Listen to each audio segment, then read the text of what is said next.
امام زین العابدین ساری رات رویا کرتے تھے. ان کے ایک خادم نے کہا حضرت آپ ساری رات کیوں روتے؟ سوتے ہی نہیں، ساری رات روتے رہتے.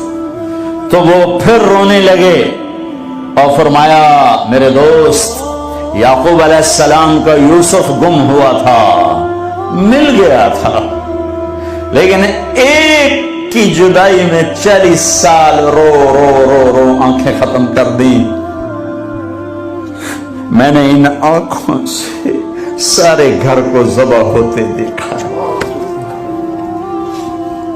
میں نے اپنے پورے گھر، یہ ابو بکر بن علی نیزے پر، یہ عثمان بن علی نیزے پر، یہ عباس بن علی نیزے پر، یہ عبداللہ بن علی نیزے پر، یہ حسین بن علی نیزے پر، باقی بھائی اور ماؤں سے، یہ فاطمہ کے جگر پر